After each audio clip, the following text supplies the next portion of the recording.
basically covers on the introduction of our inventory system that was recently introduced. Um, you can get the further training videos over here. Okay, later we'll cover on the bill of materials. Okay, for today we'll just do the introduction on the features available in the system. Now, for inventory system, all the inventory related modules are all in here. Okay, you first of all you need to do some setup. Okay, before you start using the inventory. Now you need to inform the setup is that the first setup that you need to do is the inventory module setup. Okay, in the inventory module setup, you need to inform the system which actions will reduce or increase the inventory. All right. So in this example, we use the delivery order and goods received. You could choose any of these combination. It's okay. Or you can do it like that. All right. So for our demo purpose, we'll use DO and GRN that would actually influence and affects the inventory level. So once you've done this, okay, try not to change this anymore. Because if you change this, then if you do not do your DO and your sales invoice with the same quantity, then you have to do some adjustment. All right.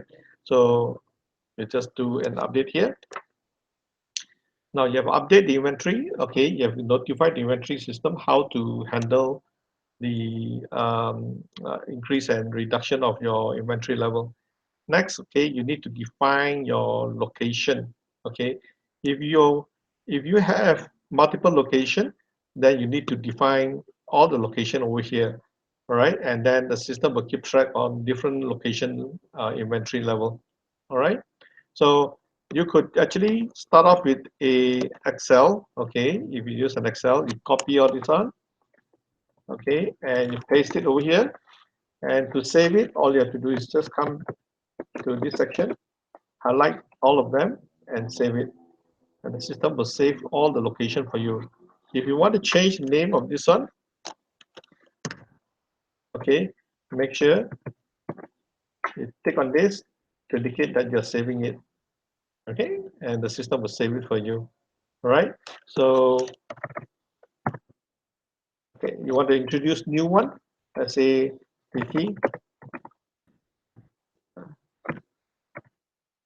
Uh, okay. Then you need to indicate, check here, and save it. All right, and the system will create this for you. All right, if you don't want them, then you just highlight, delete it away. Okay, so this is how it works. All right, maintain your location. Now, after you maintain the location, next you need to maintain the unit of measurement. Unit of measurement would influence the level of your inventory. So we're going to use, in a moment, we're going to use 3 unit of measurement. Okay, similar to the location maintenance, you need to indicate. All right, save. All right, you have done the unit of measurement. Okay, now you can define any type of unit of measurement. It can be 6 pieces rather than 12 pieces, rather than a dozen. You can configure the units as you want, any unit of measurement that you want. Okay, and make sure that you indicate the conversion rate here, so that when it calculates the time, it will automatically calculate for you. Okay. Now, once I've done the part, okay, then next thing you need to define the product. Okay, to define the product, I'm going to use this example. Okay, I'm going to ignore the hamper. In the hamper, I will do it in a different example. Okay, so we have done this, and I have red color indicates there's no such account.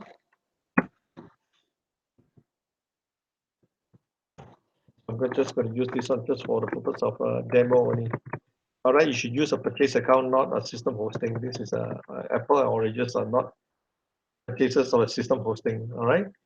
So once you have defined this, okay, then the O1A1M1, I'm using it for simplicity purpose. You have to use your own code for this, all right, to represent a more meaningful coding system. So once I define this, next thing you have to click add. You can see there's nothing over here. There's nothing over here. So once you click add, okay, the system will list all the product in here. Okay, so once you define the product, now you're ready to go.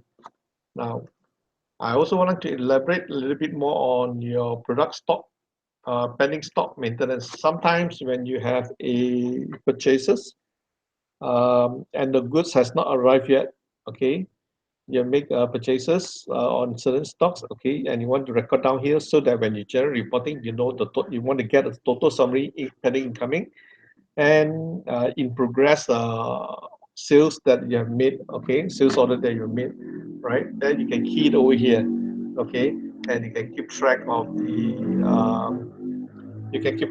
your inventory level better. You can optimize your inventory level better, okay. Now, um, so once I've done that, okay, I will start issuing a goods receipt. I'm going to create a new transaction called goods receipt. Let's say, okay, I'm going to choose Amazon. I'm going to choose Apple, okay, as my first product, okay, quantity 1, 20, okay, and sorry, maybe a quantity 10, okay, and that's it. I want to save this product. I've got one product saved, okay, and I'm going to have another one, or maybe I'm going to have another one, okay.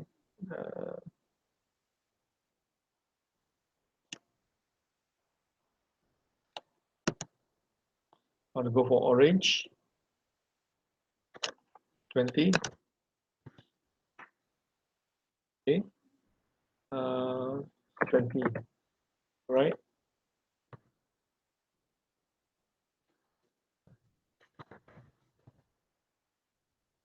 Right. So I would have two goods received, one orange, one apple, okay. And if I were to generate my reporting, okay, I'll go to my daily movement report. Movement summary will tell you the inventory level, total movement, sorry. And you can see the figures displayed over here. Okay, starting with 0, okay, coming 10, carry forward is 10, right? Similarly, with orange, the same thing too. Now, if I want to see I want to see the movement detail.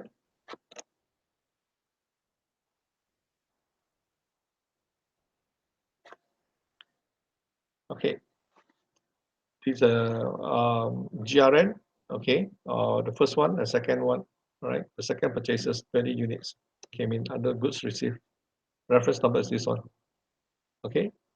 So this will be your inventory movement detail. And if you want to see your current stock level, okay, this will be your current stock level, okay? So pending out, pending in, okay, as I mentioned, it is actually in relation to this pending stock maintenance. So you can indicate, okay, how many stocks they have purchased, that is not yet arrived, pending to receive, then you can record it in here, pending stock maintenance. And when you do that, when you generate this summary report, then it will show you that pending out and pending in, and then you can manage your stock better, all right? Now, then followed by inventory summary and inventory detail report. Okay, so what is the average cost and also total cost? Okay, so these are the reports available for you to use. Stock reordering, the system will generate the reordering stock, and also product pricing listing. Okay, you can get a list of product price. Okay, yeah, that's it for this video. Right. If you have any questions, do drop us an email. We will try our best to help you out.